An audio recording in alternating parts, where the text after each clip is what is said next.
when you're the most powerful person in the room, what do? You don't leverage your power against others. You leverage your power for the benefit of others. Right. I hope in the end that if that's what I'm known for, that's great. I'm good with that. It's been obviously an incredible journey for you guys over the last 23 years. You guys have adopted a unique, I say unique because it's the lesser of the two as far as how many people try this.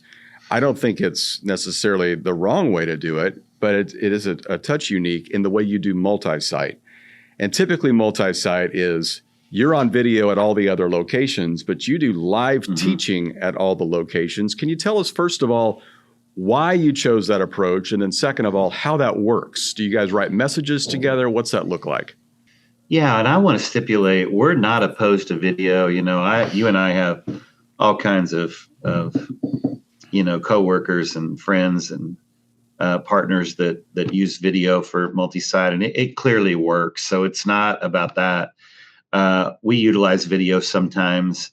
In fact, in a couple of weeks, I'm doing a message to all the campuses on video. But it's the best model for us. I just feel like that. First of all, I have a concern. It's just my problem. It's not your problem. It's not anybody else's problem. But I have a concern that, Bible colleges are different than they used to be, Rusty, and kids are not necessarily always going to Bible college to become preachers these days. And I think that something changed, something a few years ago. And so we're not getting a ton of recruits from Bible college these days for preaching. And I don't think that's totally true, but I think there's less. And I worry about leadership development. And this was a way for me. I love working with younger leaders, younger pastors. I think in the end, it'll be one of, I'm prayerful that it's one of my best contributions to the kingdom. And what we have seen is the guys that have been teaching in our model, two of them are now leading large churches here in America, one in Tucson, Arizona, Trevor DeVage, and then Bo Chansey in New Hampshire. Kevin Weir's out there leading in South Carolina. Kayla Hurst is one of our female communicators. She's leading a church in Massachusetts. Can I say that on the Christian Church Network? Listen, you said it. I don't know. Not me. I just said it. Sorry. Send your complaints to Rusty George at Cross. Christian Standards coming after you. Yeah, they are, I'm sure. But the reality is, it's been in some ways, it's been kind of a nice little farm system for them. Because what do they need? They need reps and listen. I think, I think the video model is great, but it doesn't give younger pastors and preachers an opportunity to get reps. I mean, it just doesn't. And they can do it in student ministry, right? And they can do that, but this gives them an opportunity. And we just have some incredible communicators. I mean, listen, we try to hire really, really well, right? Like, you got to be a great communicator to be in our model. You can't, and so, because we have very large campuses. 3 of our 4 campuses are pretty large. And so, but that's been a lot of hard work for a long time, since 2006. It hasn't always been that way. And we've closed down 2 campuses. So our model at first, I wasn't sure if it was the right way, but I love the team concept. We meet every Tuesday.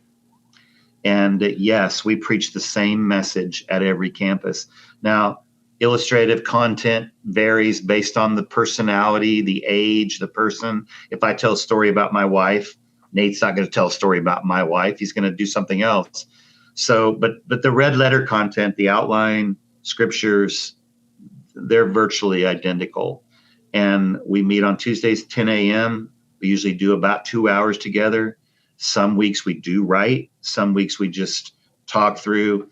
I'll ask them a couple months in advance to put together a template, an outline for a series that we're doing, and they'll come, and then I do edits to them. And we've got a good system. We have good writers. We have great communicators. And like I said, we've got there's another guy who was in our system, Garrison Paulsgrove. You probably know Garrison.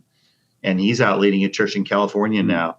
And he wasn't even on our teaching team, but because listen, when you have 4 campuses and you have live teaching 52 weeks out of the year, or really about 50, because we had to do video a couple weeks, think about that. That's 200 weekends where you need a live preacher. Right. So it's not just the teaching pastors. They have second and third voices. You get a lot of people that have, get an opportunity to speak. And so we've had, like I say, about 6 guys move on from our system, and they're out there leading churches. And I love that, because I love being a sending church. Mm-hmm. Now, the guys I have now, the 4 guys we have now, myself, Luke Davidson, Nate Grella, Josh Wright, all of us have been together at least 7 years. So it's been fun. That's great rhythm there, and great chemistry you get after that long. Yeah. So, go ahead. No, I just think that I think it's a very empowering model, mm-hmm. and I'm pouring into them. I'm learning from mm-hmm. them. They keep me mm-hmm. young.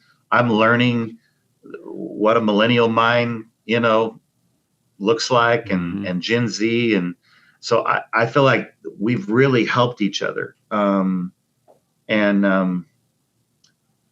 just think that, this is maybe another topic, but I learned this from Andy Stanley. One of the most powerful statements I've ever heard about leadership is he says, what do you do when you look around the room and you're the most powerful person in the mm-hmm. room? What do? You leverage your power for the benefit of mm-hmm. others. And I've never forgotten that. When you're the most powerful person in the mm-hmm. room, what do? You don't leverage your power against others. Mm-hmm. You leverage your power for the benefit of others. Right.